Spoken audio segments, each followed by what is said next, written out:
안녕하세요. 오늘 저희가 살펴볼 자료들 바로 테슬라의 최근 실적과 또 앞으로의 전략인데요. 한번 깊이 들어가 보죠. 시작부터 좀 흥미로운 지점이 있는 것 같아요. 자료 보니까 테슬라 2분기 매출이 지난 10년 새 가장 크게 떨어졌다고 하는데 근데 주당 순이익, EPS라고 하죠. 이건 또 시장 기대치에 맞췄다는 거예요. 이게 좀 어떻게 된 일일까요? 네, 그 점이 이번 실적 발표에서 다들 주목하는 부분 중 하나입니다. 구체적인 숫자를 좀 보면요. 2분기 매출이 225억 달러, 작년 같은 기간보다 12%나 줄었어요. 12%요? 네, 말씀하신 대로 이게 10년 만에 가장 큰 분기 하락폭이고요. 차량 인도량도 비슷하게 한 13.5% 줄어서 38만 4천여 대 정도에 그쳤습니다. 와, 매출이랑 인도량이 그렇게 줄었는데 주당 순이익은 어떻게 괜찮았을까요? 물론 순이익 자체만 보면 12억 달러로 이것도 한 16% 감소하긴 했어요. 근데 이제 시장의 예상치 자체가 이미 좀 낮아져 있었거든요. 아하. 그래서 넌갭 기준으로 주당 순이익 0.40달러가 딱 예상치에 부합하게 나온 거죠. 근데 이걸 좀 더 자세히 들여다보면 영업이익은 42%나 급감했고요. 42%요? 와. 네, 그마저도 상당 부분이 탄소배출권 판매 수익, 그러니까 규제 크레딧에 의존하고 있다는 점이 약간 불안 요소입니다. 이 수익마저도 점점 줄어드는 추세고요. 그렇군요. 이렇게 실적이 좀 부진했던 근본적인 원인, 뭐라고 봐야 할까요? 단순히 그냥 시장이 안 좋아서 그런 건가요? 좀 복합적인데요. 일단 미국이나 유럽 같은 주요 시장에서 전기차 수요 증가세가 예전 같지 않은 건 맞아요. 고금리라던가 정부 보조금 축소 같은 그런 거시 경제 요인이 좀 크죠. 네네. 게다가 이제 BYD 같은 중국 업체들이 워낙 저가 공세를 펼치다 보니까 가격 경쟁이 정말 치열해졌거든요. 테슬라도 어쩔 수 없이 가격을 내리면서 이게 수익성에는 좀 타격이 있었던 거고요. 혹시 시장 상황 말고 다른 요인 같은 건 없었나요? 자료에 따르면요. 일론 머스크 CEO의 어떤 정치적인 발언이나 행보가 일부 소비자들, 특히 이제 유럽이나 미국 특정 지역에서는 브랜드 이미지에 좀 영향을 줬다. 그래서 이게 판매 감소로 일부 이어졌다. 이런 분석도 나오고 있습니다. 아, 그런 분석도 있군요. 네. 물론 저희가 어떤 특정 정치적 입장을 지지하는 건 절대 아니고요. 보내주신 자료에 담긴 분석 내용을 그대로 전달해드리는 겁니다.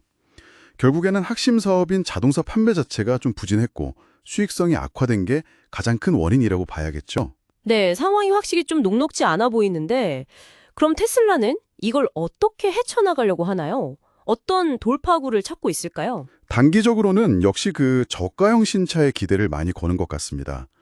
이미 시험 생산에도 들어갔고 하반기부터는 본격적으로 생산한다고 하니까요.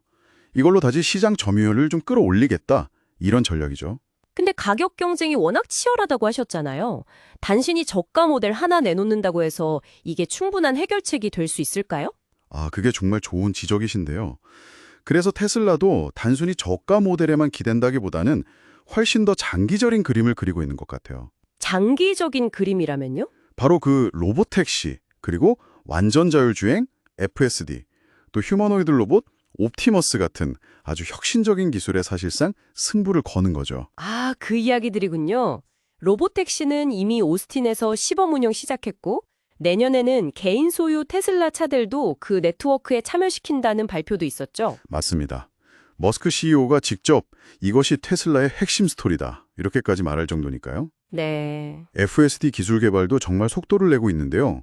누적 주행거리가 벌써 45억 마일을 넘었답니다. 45억 마일이요? 와. 네. 그리고 연말까지는 운전자 개입이 거의 필요 없는 수준, 소위 감독 없는 언슈퍼바이즈드, 자율주행을 구현하는 게 목표라고 하고요. 와, 그게 가능할까요? 글쎄요, 목표는 그런데요.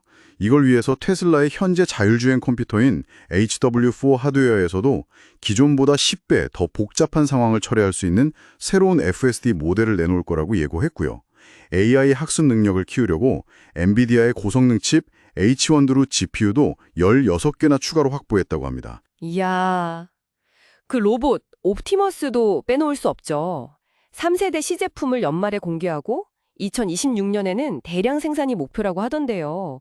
심지어 5년 안에 월 10만 대 생산 못하면 자기가 충격받을 거라고 했잖아요. 정말 야심이 대단합니다. 네, 계획은 정말 야심차죠. 근데 이제 이런 신사업들이 실제 수익으로 이어지려면 아무래도 시간이 꽤 걸릴 거라는 게 중론입니다. 그쵸. 당장은 아니겠죠. 네. 다만 다행인 건 에너지 저장 장치나 서비스 부분은 꾸준히 성장하면서 자동차 부분의 부진을 조금씩 메워주고 있다는 점, 이건 좀 긍정적으로 볼 수 있겠고요.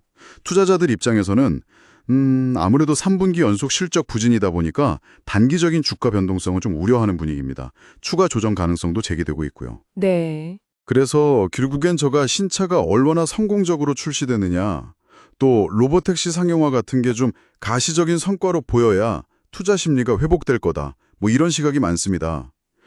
일부 장기 투자자들 사이에서는 계속 반복되는 내년 전망에 좀 피로감을 느낀다는 목소리도 있고요.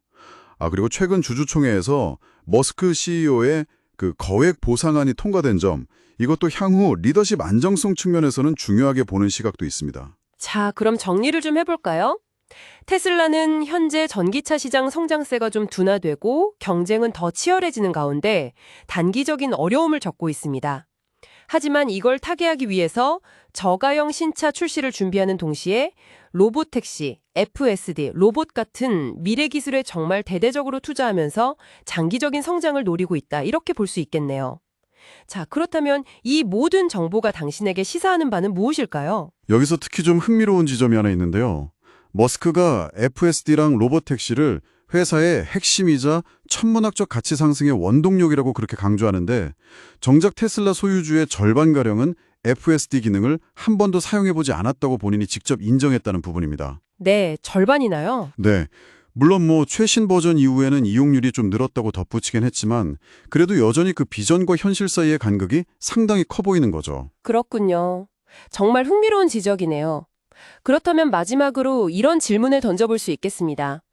테슬라가 그리는 이 거대한 자율주행 비전과 실제 사용자들의 경험 사이에 이 간극을 메우려면 단순히 기술 발전만으로는 부족할 것 같은데 과연 무엇이 더 필요할까요? 테슬라의 이 담대한 도박이 진짜 성공으로 이어지기 위한 조건은 무엇일지 한번 생각해 보시는 것도 좋지 않을까요?